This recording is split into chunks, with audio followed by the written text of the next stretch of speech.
بسم اللہ الرحمن الرحیم۔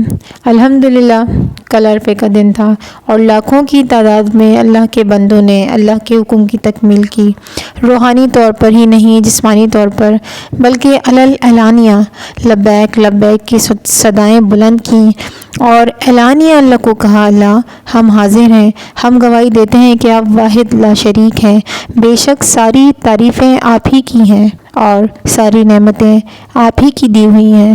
ہر وہ نعمت جس کا ہم شمار بھی نہیں کرتے، اللہ جس کا ہم شکر بھی نہیں کرتے، سوچتے تک نہیں ہیں میرے اللہ، وہ ساری نعمتیں آپ ہی کی دی ہوئی ہیں، بے شک بادشاہی تیری ہی ہے۔ اور پھر دوبارہ اس بات کی گواہی دیتے ہیں کہ اللہ آپ کا کوئی شریک نہیں۔ یہاں ہم اللہ سے دعا مانگتے ہیں کہ اللہ تعالیٰ ہمیں بھی ایک مرتبہ یہ سعادت نصیب کر دیں کہ ہم بھی حقیقی طور پر وہاں جا کے لبیک کہیں۔ اللہ کے رسول صلی اللہ علیہ وسلم نے فرمایا کہ جب کوئی تلبیہ کہنے والا تلبیہ کہتا ہے تو اس کے دائیں اور بائیں زمین کے آخری کناروں تک تمام پتھر، درخت، کنکر بھی لبیک پکارتے ہیں۔ یہ جو لفظ لبیک ہے، یہ ہمیں چاہیے کہ یہ لبیک صرف حج تک محدود نہ ہو، بلکہ ہم جب بھی نیکی کریں، اس کا ارادہ کریں تو وہ کام ہم اسی طرح دوڑ کر کریں اور فوراً اس کام کے لیے لبیک کہیں کہ اللہ آپ نے ہمیں پکارا، اللہ ہم حاضر ہیں، اور کبھی بھی کسی بھی اچھے کام میں پیچھے نہ رہیں، نیکیوں میں سبقت پانے والے ہوں۔ اصل میں جب کوئی بندہ آپ سے کوئی کام کہتا ہے تو یہ اللہ کی دی ہوئی ایک اپورچونیٹی ہوتی ہے کہ اللہ نے ہمیں اس قابل بنایا، سمجھا، تبھی تو کوئی ضرورت مند اپنی ضرورت ہم تک لے کر آیا، تو فوراً لبیک کہیں، اللہ کا شکر ادا کرتے ہوئے اللہ کے لیے کام آئیں، اور بے شک اس میں کوئی شک نہیں کہ سارے کام اللہ خود ہی کرتا ہے، اس میں انسان کی کوئی بڑائی نہیں ہوتی۔ اللہ نے جب نیکی کرنے کے سارے مواقع آپ کے لیے جمع کر دیے ہوں تو اس میں دیر نہیں کرنی چاہیے۔ عرفے کا دن یعنی 9 ذی الحج، عرفات پر حجاج جمع ہوتے ہیں۔ عرفات کی اپنی ایک الگ پہچان ہے، مطلب رکن اعظم، مطلب جو وہاں نہیں پہنچ سکا اس کا حج نہیں ہوا۔ آپ اس کی اہمیت کا اس بات سے اندازہ لگا سکتے ہیں۔ بیسیکلی حاجی کرتے کیا ہیں وہاں جا کے؟ لگنا تو ہمیں یہ چاہیے نا کہ اتنا اہم رکن اور پتہ نہیں کتنی زیادہ عبادتیں کرتے ہوں گے، لیکن وہاں جا کے بندہ کرتا کیا ہے؟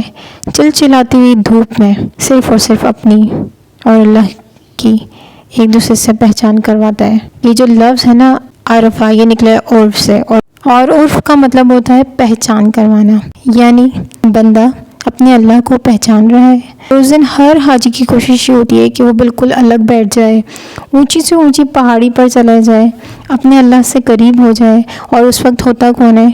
بندہ، اللہ اور اس کا بندہ، اور کوئی نہیں۔ رو رو کے اللہ سے دعائیں مانگتے ہیں۔ یہ وہی میدان ہے جہاں حشر کا میدان ہوگا۔ اب ذرا ٹھہر جائیے اور سوچئے کہ جس بندے نے اپنی ندامت کے آنسو اس میدان میں بہائے ہوں گے، یہ آنسو حشر کے دن اس بندے کے کتنے کام آئیں گے۔ ہر بندہ بس اسی کوشش میں کہ اللہ میری سن لے، اللہ میرے قریب ہو جائے، اور اللہ کو میں پہچان لوں کہ وہ کتنا بڑا بادشاہ مالک ہے، بے شک وہ واحد لا شریک ہے۔ جب عرفات سے فارغ ہوتے ہیں تو پھر حاجی نکلتے ہیں مزدلفہ کے لیے۔ مزدلفہ کی میننگ ہوتی ہے شعور۔ جب بندہ اللہ کو پہچان لیتا ہے تو پھر اس کے اندر یہ شعور آ جاتا ہے کہ اللہ کون ہے، اور وہ پوری رات کھلے آسمان تلے اللہ کو دیکھ رہا ہوتا ہے، اور اس کے اندر یہ شعور آ چکا ہوتا ہے کہ اللہ کون ہے، اللہ کی کبریائی اور بڑائی بیان کر رہا ہوتا ہے۔ اس کے بعد حجاج جاتے ہیں منی، اور وہاں پر کیا اکٹھے کرتے ہیں؟ کنکریاں۔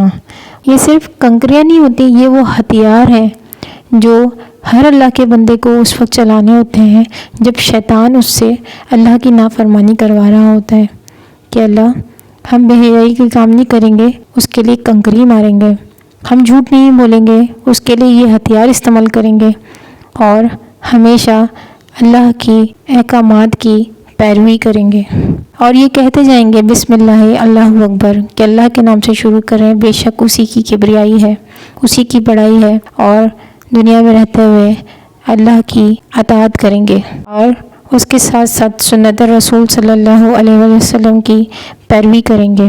اور اس کے بعد حاجی کیا کرتے ہیں؟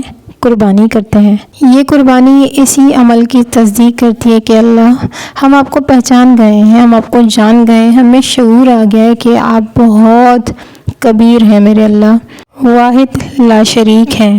یہ جو چھری ہم علامتاً جانوروں پہ چلاتے ہیں، بلکہ ہر اس خیال، ہر اس خواہش پر چھری چلاتے ہیں جس کا حکم اللہ نے نہیں دیا ہے۔ میرا دل چاہتا ہے کہ میں میوزک سنوں تو میں وہ چھری اس پہ چلا دوں۔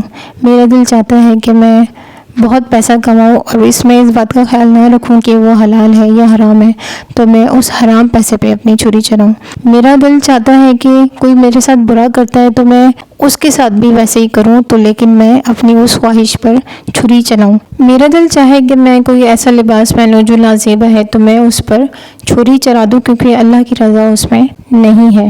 جھوٹ اور سچ کی جنگ میں جھوٹ پر چھری چلا دوں، یعنی میں اپنی ہر اس خواہش، ہر اس خیال پہ چھری چلا دوں جس میں اللہ اور اس کے رسول صلی اللہ علیہ وآلہ وسلم کی رضا نہیں ہے اور ان کی ناراضگی کا باعث ہے۔ اللہ تعالیٰ سے دعا ہے کہ اللہ تعالیٰ ہمیں ایسا بنا دے کہ ہم اللہ کی جو رضا ہو اس میں راضی ہو جائیں اور حج کا اصل مقصد پانے والے ہو جائیں، اور اللہ تعالیٰ ہمارا بھی ان لوگوں میں شمار کر دیں جو آئندہ سال اللہ کی گھر کی زیارت کو جائیں۔